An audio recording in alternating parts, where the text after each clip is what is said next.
دوستو، haunted locations دنیا کے مختلف حصوں میں پائی جاتی ہیں۔ ان جگہوں کو لے کر ہر کسی کے دل میں خوف موجود ہوتا ہے، مگر کیا آپ ایک ایسی سٹی کے متعلق جانتے ہیں جس کی ایک دو لوکیشنز ہی نہیں بلکہ پورے کا پورا سٹی ہی ہانٹڈ ہے؟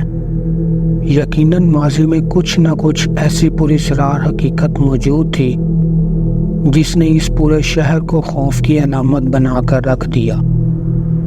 کیا اس شہر کو مشہور کرنے کے لیے ایسی من گھڑت کہانیاں بنائی گئی، یا پھر سچ میں سیلم سٹی ڈائنوں کا بسیرا ہے؟ تو آج کی اس ویڈیو میں ہم سیلم سٹی کی حقیقت سے ہی پردہ اٹھانے جا رہے ہیں، مگر آگے بڑھنے سے پہلے نئے آنے والے دوستوں سے گزارش ہے کہ اسٹریم سٹوری کو سبسکرائب کر لیجئے تاکہ ہم آپ کے لیے ایسی منفرد سٹوریز لا سکیں۔ تو بلا تاخیر چلتے ہیں آج کی دلچسپ ویڈیو کی جانب۔ دوستو، جیسا کہ آپ بھی جانتے ہیں کہ وچ کا مطلب چڑیل یعنی ڈائن ہوتا ہے، اور وچ لفظ کا استعمال کالا جادو کرنے والی شیاطین کی ساتھی خواتین کے لیے بھی استعمال کیا جاتا ہے۔ وچز کو لے کر کچھ ایسا انوکھا واقعہ امریکہ میں دیکھنے کو ملا جسے امریکہ کی تاریخ کے سیاہ ترین قصوں میں کافی اہمیت حاصل ہے۔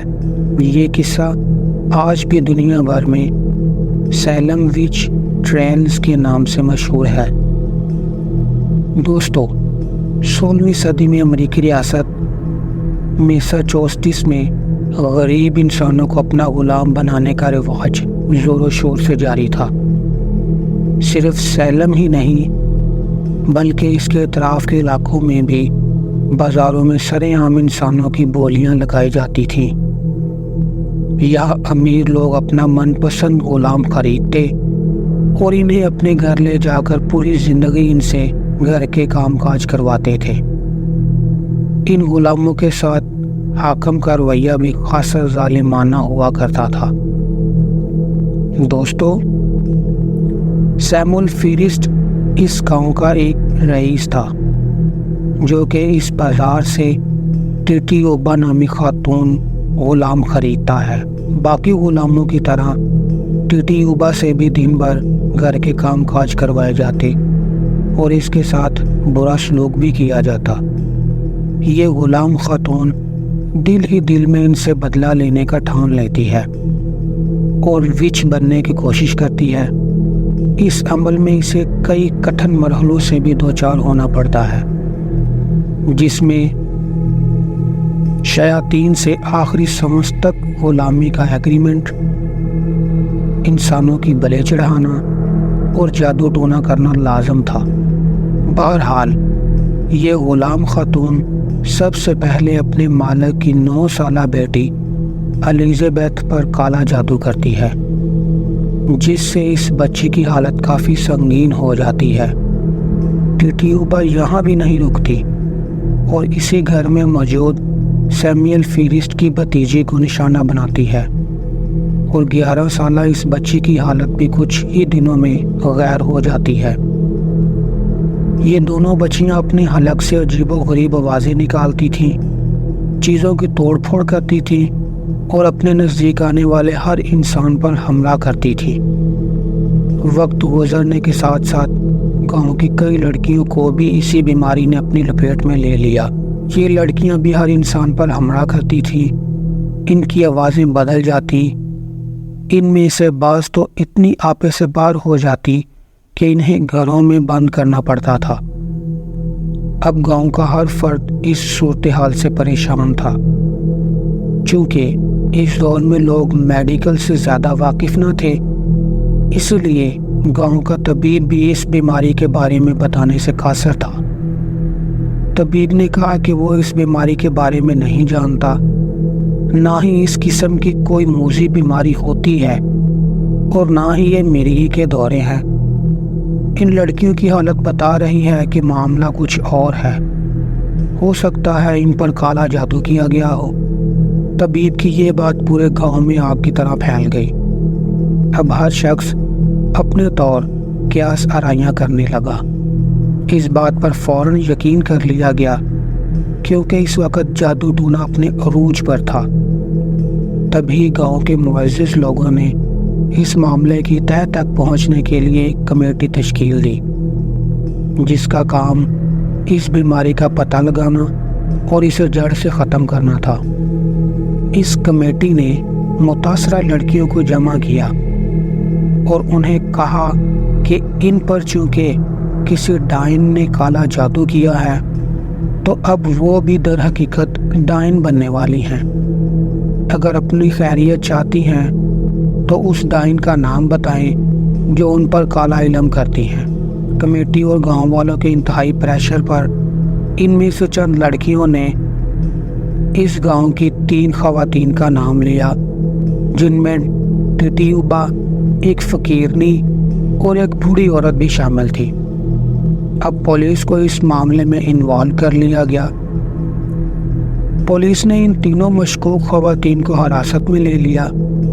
مجسٹریٹ نے جب ان خواتین کا بیان لیا تو بوڑھی اور فقیر عورت نے صاف انکار کر دیا کہ ان کا ایسی سرگرمیوں سے کوئی تعلق نہیں، جبکہ ٹٹیوبا نے فوراً اقبال جرم کر لیا اور ساتھ ہی یہ بھی بتایا کہ اس علاقے میں کئی اور بھی وچیز موجود ہیں۔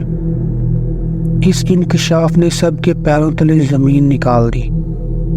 اب اس انکشاف کے تحت کئی مزید عورتوں کو گھیرے میں لیا گیا اور ان پر الزامات لگاتے ہوئے انہیں جیل کی سلاخوں کے پیچھے ڈال دیا گیا۔ ڈائن جان کر انہیں سخت سے سخت سزا دی جاتی اور انہیں مینٹلی ٹارچر بھی کیا جاتا۔ ان خواتین میں کئی ایسی بے گناہ بھی تھی جو صرف اور صرف شک و شبہات یا ذاتی دشمنیوں کی بھینٹ چڑھ گئی تھیں۔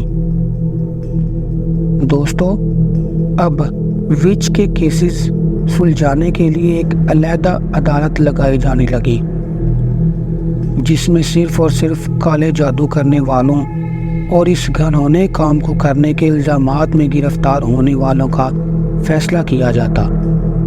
یوں پہلی بار ایک وچ کو پھانسی کے گھاٹ اتار دیا گیا تاکہ باقی اس گھنونے کام میں ملوث لوگ عبرت حاصل کر سکیں۔ اس پھانسی کے ٹھیک 8 دن بعد 5 مزید خواتین کو پھانسی دے دی گئی۔ اس کے 1 ماہ بعد مزید 13 خواتین کو پھانسی کی سزا ملی، یہاں تک کہ ستم ظرفی کی یہ حالت تھی کہ 2 ننھے بچوں پر بھی کالے جادو کرنے کا الزام لگا کر انہیں بھی موت کے گھاٹ اتار دیا گیا۔ مزید ایک بوڑھے شخص کو بھی اس معاملے میں لپیٹ لیا گیا اور اسے زمین پر چت لٹا کر اس کے اوپر بھاری پتھر رکھ دیے گئے اور اسے کہا گیا کہ وہ مان لے کہ وہ جادوگر ہے، مگر وہ ضعیف اپنی آخری سانس تک یہی دعائی دیتا رہا کہ وہ بے قصور ہے۔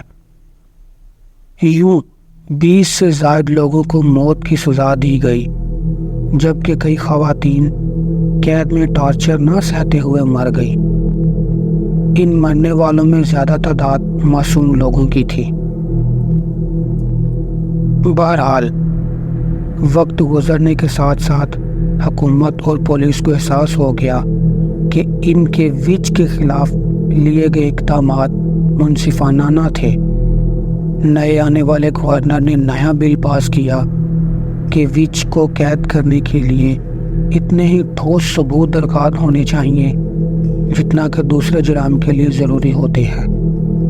محض الزامات اور شک و شبہات کی بنا پر آئندہ نہ تو کسی کے خلاف کوئی ایکشن لیا جائے گا اور نہ ہی کسی قسم کی سزا دی جائے گی، اور اس وقت تک جتنی بھی خواتین کو محض الزامات کی بنیاد پر سلاخوں کے پیچھے رکھا ہوا تھا انہیں بھی فوری رہائی دی گئی۔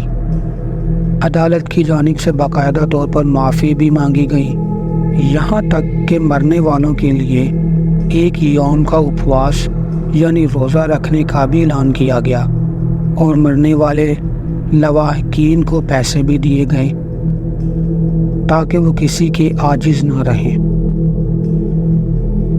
1925 میں یہ علاقہ ترقی کرنے لگا اب یہ گاؤں شہر میں تبدیل ہو چکا تھا، یہاں تک کہ اس جگہ ہاتھ اور ہوٹل بھی بنایا گیا، جس کا شمار جدید دور میں بھی دنیا کی ہانٹڈ جگہوں میں ہوتا ہے، کیونکہ یہاں پیرا نارمل ایکٹیویٹیز ہوتی رہتی تھیں۔ کہا جاتا ہے کہ یہ ہوٹل اس جگہ کے اوپر تعمیر کیا گیا جہاں ان وچیز کو پھانسی دی جاتی تھی۔ صرف یہی نہیں، کئی لوگوں نے دعویٰ کیا کہ اس شہر کی مختلف جگہوں پر انوکھی مخلوقات دیکھنے کو ملتی ہیں۔ اس کی سڑکوں پر سائے منڈلاتے رہتے ہیں، شہر کی مختلف جگہوں سے خواتین کی بہن کرنے کی آوازیں اور بچوں کے رونے اور بلکنے کی آوازیں سنائی دیتی ہیں۔ اتنے برس بیت جانے کے بعد بھی اس شہر کا ماحول خوفناک ہی ہے۔ آج بھی یہاں روز اول کی طرح روحیں بھٹکتی ہیں۔ یہ شہر ہانٹڈ ہے یا اس کے خلاف من گھڑت کہانیاں بنائی گئی ہیں؟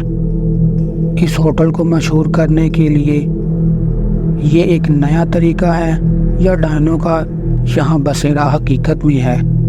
یہ کسے کہانیاں حقیقت ہیں یا نہیں، یہ ہم نہیں جانتے، مگر سیلم سٹی ٹرائل ایک کڑوی حقیقت ہے جسے آج بھی امریکہ کے سیاح ترین واقعے کے طور پر یاد کیا جاتا ہے۔